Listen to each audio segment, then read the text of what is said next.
Did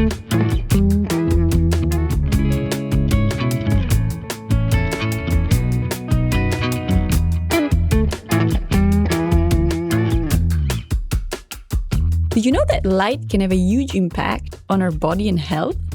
Not only does it influence when and how well we sleep, but it can also affect our mood, alertness, and even our behavior. Welcome to Light O'Clock. In this podcast, we unpack the science behind body clocks and how light influences our daily biological rhythms. In each episode, we chat to experts in the field and have them break down the scientific topics so you can be enlightened. In the last episode, we talked about how a little subset of cells in the retina, called iPRGCs, enables us to tell time of day. We also talked about the non-visual effects of light, so basically the effects that light has on our physiology and behavior that are not related to making us see things, but rather to, for example, regulating our cognitive function, so alertness, our circadian rhythms, and also the release of certain hormones, for example, melatonin. So you might be wondering, but what is melatonin actually, and what does it have to do with light? Today on the podcast, we're asking the question, how does light, and specifically light at night, affect melatonin? And we're joined by Elise McGlashan. Elise is an academic fellow in the School of Psychological Science at the University of Melbourne, Australia, where she focuses on the role of circadian rhythms in the development of sleep and mental health disorders. In particular, she's interested in how light affects the brain and the body and how we can use this knowledge to really inform the treatment of sleep and mental health disorders. So, Elise, welcome to Light O'Clock, and thank you for dialing in from Australia. Thanks, Carrie. Thanks so much for having me. I'm really excited to be here. So in the podcast, we have talked about how receiving the right light at the right time is really important for our circadian systems. And we also talked a little bit about the effects of light at night on the circadian system. And I think it would be good to go a little bit more in depth in this topic. And so maybe we could start by asking, why is light at night particularly bad for our sleep? Or rather, how does light at night actually influence our sleep and our sleep timing?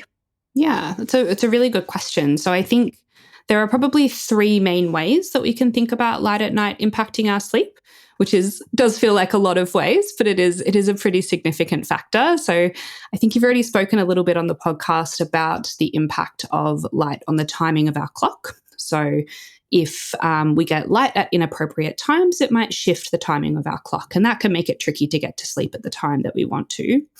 But there are also direct effects of light, which might impact on our ability to get to sleep. So one of those is that light tends to be quite alerting. It's essentially a signal to our brain that it's daytime, we need to be up and about.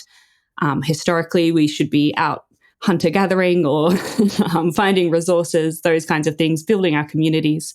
So it really puts our brain into this alert, awake state. And the other thing that light at night does is it interferes with the secretion of the hormone melatonin, which is really closely linked to sleep in humans and is important for maintaining good quality sleep across the night.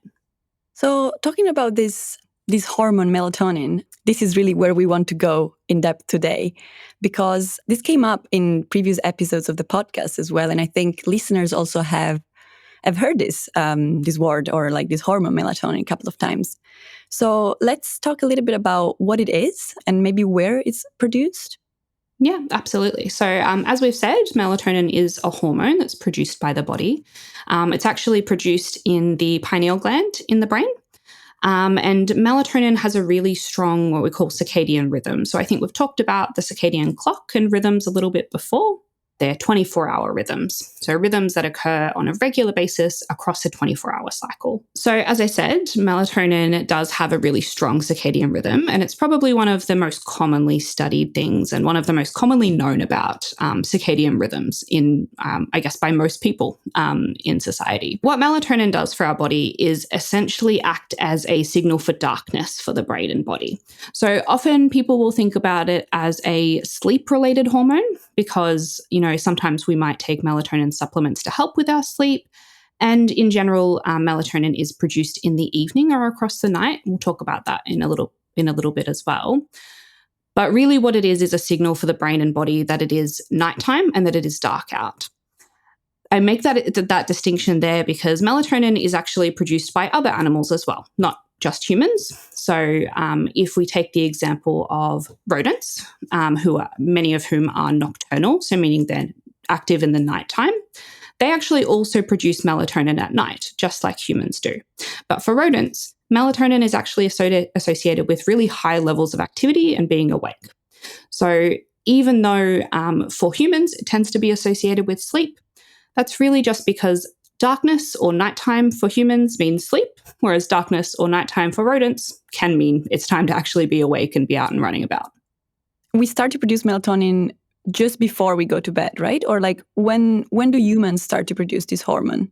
Yeah, great question. We probably want to focus a little bit more on humans than rats. They're a little bit more interesting for most people. But that's exactly right. So if we're talking about people who have somewhat regular schedules, so they tend to go to bed at about the same time and wake up at about the same time, get a typical number of hours of sleep. Generally, we see that melatonin starts being produced around 2 to 3 hours before you would normally go to bed, tends to peak around the middle of the night or around the middle of your sleep period, and then tapers off to be at very low or sort of not measurable levels by the time you're waking up. So it's really strongly linked to the sleep-wake cycle in terms of the timing of production. When researchers measure melatonin, like where do they measure this? Because you said it's produced in the pineal gland, right? But this is like a little structure in the brain, so clearly we can't get there. So how do we actually measure melatonin concentration? Yeah, absolutely. We do not go directly to the source when we're measuring melatonin for research. So typically what we do is we take blood or saliva samples and we take them regularly over a several hour period. So as I mentioned, normally it would be produced around 2 to 3 hours before you go to bed, but it can be a bit different person to person, and particularly if we're talking about someone who maybe has trouble with sleep or their circadian rhythms might be disrupted for any number of reasons, we want to make sure that we're measuring across a wide enough period to make sure that we find that point at which melatonin is produced for that individual. That can get even more complicated sometimes if we're talking about research or clinical applications of measuring melatonin, if we're talking about populations where their sleep might be quite unusual or quite different day to day. So if we look at people who are doing shift work, they might be on a rotating schedule of some days, some evenings, some night shifts, and can be really tricky to predict where their melatonin rhythm will actually sit in the 24-hour cycle. And so in those cases, sometimes we have to measure a full 24 hours in order to actually capture where melatonin onset is occurring. Going back to the pineal gland, this little structure in the brain that we were mentioning, I wonder if we could focus a little bit on how light actually gets there, right? So how does light influence melatonin production in a more biological sense? So what's the mechanism there? Previously in the previous episodes, we mentioned these specialized cells in the retina, which are called iPRGCs. And they really have a variety of functions on the circadian system. And one of them is really regulating melatonin production, right? So how are iPRGCs related to melatonin? Like, how do we get from iPRGCs, well, I guess from light to iPRGCs to melatonin? That's a really good question. So, yeah, as you said, iPRGCs are really intricately involved in regulating circadian rhythms for sure. And as melatonin is one of those rhythms, so I kind of like to think of, we have the circadian clock in the brain that's sort of like the master clock, the suprachiasmatic nucleus. I'm not sure if we've mentioned that one before. It's another very long tongue twistery of a word. And that sort of coordinates the timing of other rhythms in the body. So there are rhythms all throughout our body in all of our organs, all of our cells, pretty much. One of those rhythms is the production of melatonin, which is secreted from the pineal gland.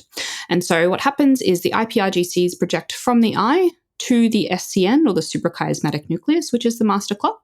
And the master clock determines the timing of melatonin release by sending signals to the pineal gland. So it's sort of like the light comes into the clock, and then the clock sends out messages to lots of areas in the body to say, okay, this is what time it is now. And one of those areas is the pineal gland, where it then regulates the production of melatonin.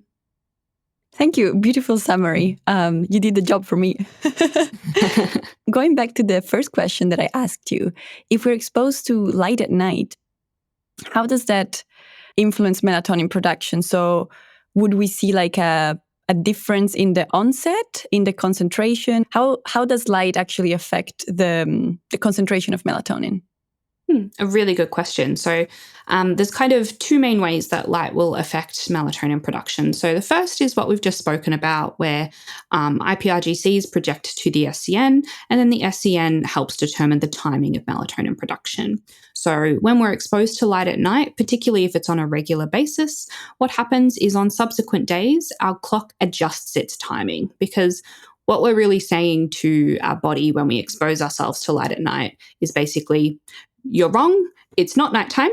It's actually still daytime. The sun is still up and we need to fix this. And so the next day or the next couple of days, your clock might shift a bit later. And that might mean you feel tired later and your melatonin production will shift to a later time as well.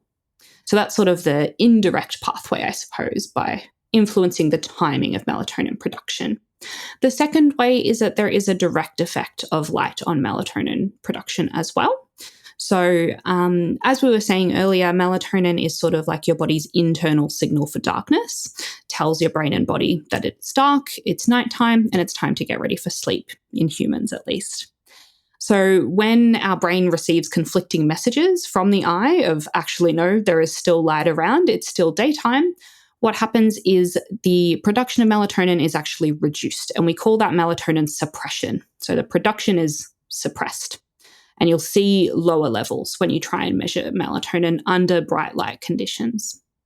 Do you know if this is the case for different types of light? So, I think we often hear about emissive displays. So, for example, a computer screen or, your smartphone screen being particularly bad for you before you go to sleep. Because I guess also this influences the melatonin production, right? Is this also the case for other types of light? So, for example, if I'm not really looking at a smartphone, but rather I just have like lights on in my room, would that also affect melatonin? Absolutely. Really good question. So there's a couple of main things that we think about in terms of the quality or the nature of the light when it comes to melatonin suppression. So the first is basically the brightness of the light. So is it a very bright light? Is it a very dim light? Brighter light will typically produce a greater response in melatonin suppression. The second main thing is the spectral quality of the light. So I think we've spoken a little bit about the spectral qualities of light before, and we know that those IPRGCs tend to respond more to light which has blue in them. And because those same cells are involved in producing melatonin suppression, light which has more blue in it will also produce a greater level of melatonin suppression. So the brighter it is and the bluer it is, the greater response you'll see. So in terms of the actual source of that light, whether it's a screen or your overhead lights or I'm not sure, headlights on a car or a billboard outside, I don't know. Your body is not actually very good at distinguishing what the source of light is. All it knows is the quality and the brightness, really. It knows some other things about the light as well, but for argument's sake, we'll say they're the most important things that it's thinking about. It's not necessarily that your brain, distinguishes between, well, that's natural sunlight and that's a really, really bright screen. All that matters is how much those cells are stimulated when it comes down to it. So, sometimes we worry a lot about our phone screens or our laptop screens and using those at night. But I think people do forget to think about what's going on in their actual home environment as well. You could avoid phones for 5 hours before bed, but if you have all of your overhead lights on, that's actually still a really big signal to your brain that it's daytime and it's time to be awake. We've talked about how our interactions with light are really complex and how we have to think about different sources of light in our environment. So there's sort of a complexity from that side, from like the diversity in light sources. But there's also a complexity, or let's say another aspect that we have to consider, which is that people react differently to light. So some people will be more sensitive and some people are maybe less sensitive. For example, I am someone who's super sensitive. So I for example, I could never really fall asleep while looking at a screen. But there's people who are very easy with that. So they have no problems. Can we maybe talk a little bit about how we have individual differences in sort of how we respond to light and maybe also individual differences in melatonin itself?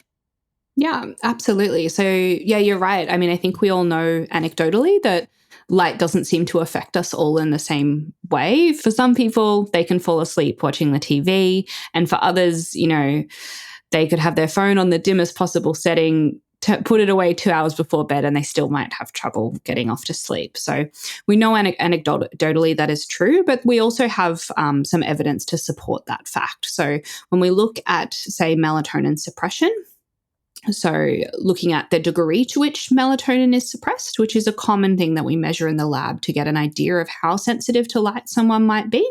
So to give you a bit of a scale, I suppose, if we expose two people to the same level of light, and one person experiences 10% suppression, meaning they still have 90% of their original melatonin levels left, and the other person experiences 90% suppression, meaning almost all of their melatonin has been suppressed, that's kind of how we would identify a very not sensitive person and a highly sensitive person. And when we look at studies of those kinds of inter-individual differences, we know that even within groups who we would kind of expect to respond to light in the same way, so people who are of a similar age, who don't have any particular sleep concerns, are not taking medications or anything like that, there can still be up to 50-fold differences between people. So the most sensitive person might be 50 times more sensitive than the least sensitive person. And that's all a little bit sort of numbersy, I suppose. But I think if we bring that into a real world example, it means if you have two people in the same room and you've got one lamp on, for one person that might, look to their brain to be like the light of the sun, like couldn't be any brighter. It will have a really big impact on their melatonin and probably is going to impact their ability to get to sleep. And for the other person, they might as well be in the dark room because their body doesn't even really register that lamp. So there are really massive differences between people. Some of what my work focuses on is understanding how those differences might relate to our risk for different sleep or mood disorders. So being at either end of that spectrum, so being either very, very sensitive or very not sensitive, could actually both increase our risk for potential problems when it comes to circadian rhythms and the regulation of sleep and the regulation of the melatonin rhythm. So I'm sure it's easier to imagine how being very, very sensitive could be disruptive because, we know if light has a really big impact on your clock and on your melatonin rhythm, it's going to make it hard to get to sleep. You might be very likely to experience sleep problems. But there is a reason that our clock evolved to respond to light, right? It's actually a very important cue that helps us stabilize our rhythms and develop a really strong and quality sleep signal that helps us get good quality sleep and stay alert during the day. So if your body doesn't respond at all to light, that can actually also result in a bit of disruption too. Talking about sleep problems, I guess, and circadian disruption, I think a lot of listeners are probably wondering right now, okay, this is all happening endogenously, right? So this melatonin hormone, this is produced by our pineal gland, so it's inside us already. But we can also buy melatonin, right? This is something we can buy in certain countries, I think, without even a prescription, and in some other countries with a prescription. Maybe we can talk a little bit about what are melatonin supplements and how are they actually supposed to work? Absolutely. So yeah, melatonin supplements, they do differ really widely across the world. I know in Australia, you have to have a prescription to get them. But when I've been in the US, for example, you can walk into any pharmacy and buy them. I'm not sure how I feel about, either end of that, but there's certainly something that lots of people are aware of and are maybe interested in as a possible way to help them sleep.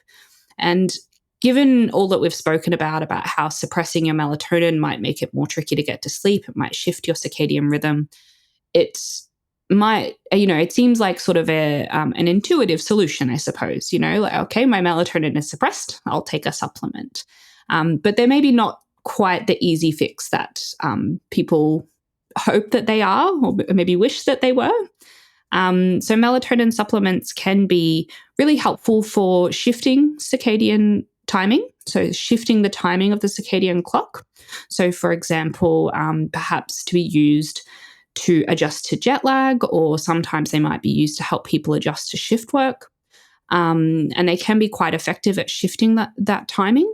But when it comes to actually helping us sleep better, the evidence is a little bit more mixed. So I know in Australia, they're primarily approved to help people, I think it's over about the age of 50 or 60. So people in that age group who have trouble sleeping can go to their doctor and get a prescription. But for people who might have general experiences of insomnia or might have quite chronic insomnia even, what we really need to think about is melatonin or is circadian disruption a component of the cause of what's happening? And a lot of the time that might not be the case. Sometimes it might be. And in those cases, it might be worth chatting with your doctor to see if it is an appropriate option for you.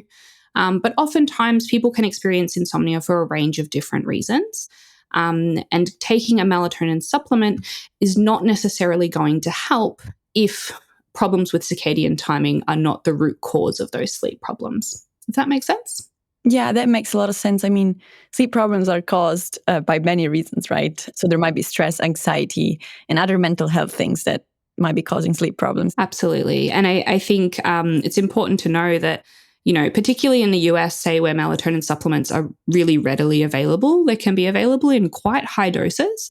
So you can buy them in 1 or 2 milligrams, but you can also buy them up to, I think, 10 or 15 milligrams. And it's important to know that even the 1 milligram dose is still much, much, much more melatonin than your body naturally produces. So we're really throwing a very high dose of melatonin. So it's not sort of the same as if you think about other sorts of supplements and vitamins and those kinds of things where it's sort of like, this contains your daily requirement for the day, or maybe you take 2 and that's how much you need every day. When it comes to melatonin supplements, they're typically in much higher levels than your body actually naturally produces. They don't tend to be associated with terrible side effects, thankfully, but we also know it's a very unregulated industry. So there was a very interesting study that came out recently. I'm not sure if you saw it, Caro, but they looked at actually what the true concentrations were of over-the-counter melatonin supplements, and they were variable, to say the least. So sometimes they contained much, much more than they said on the packet, and sometimes much less. So they're probably not the easy fix that we would really like them to be, but they can be really helpful in some situations. So it is something that you could discuss with your doctor. I think we've touched on a lot of points on how actually sort of understanding this hormone. We need to understand this hormone better also in the real world, I guess, right? So we can study in laboratory studies. We can really see how melatonin can be suppressed by light. But as we were saying, the real world is much more complex than that. And I guess we have to really understand how that hormone really is affected by light of different sources coming at different times.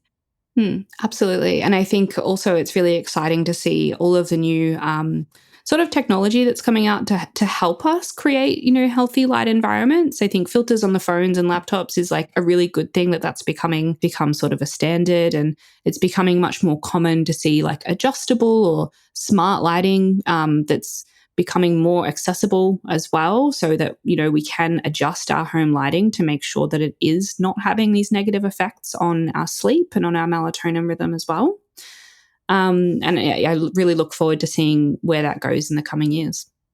Yeah, absolutely. And I think this is a really good note to end on, because it sort of sets the path for a positive future for more human-centric lighting and more, I guess, also accessible lighting, right? Lighting that is healthy and accessible, hopefully for all in the future. So looking forward to seeing more work done on that. Absolutely. Yeah, and so thank you so much for joining us on the podcast and for sharing your knowledge and your passion about light at night and melatonin. I think this is a really important and often misunderstood topic. So I think it was great how we broke it down together, and hope this can be very useful for the listeners to understand more about this little hormone produced in this little part of the brain. Yeah, and thank you again for having me, Caro. It's been a wonderful chat. I hope everybody has enjoyed.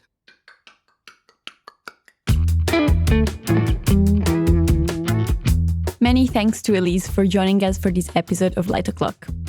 Today, we have learned that being exposed to light at night suppresses the production of the hormone called melatonin, which is usually produced by our brains before we sleep. We also learned that the level of light that suppresses melatonin actually differs between people, meaning that two people can sit in the same room before sleep, being exposed to the same light, but having different suppressions of melatonin. This means that people have different sensitivity to light, which of course makes making regulations for how much light people should receive in the evening very difficult, because it seems like there are huge individual differences. But, it wouldn't be science otherwise. So thank you, listeners, for tuning in into this episode of Light O'Clock. We hope you found it enlightening just as we did. Of course, as always, you can check the show notes for relevant resources and further reading if you're interested in this topic.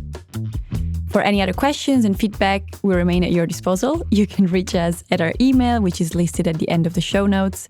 And of course, until next time, don't forget to lighten up your clock.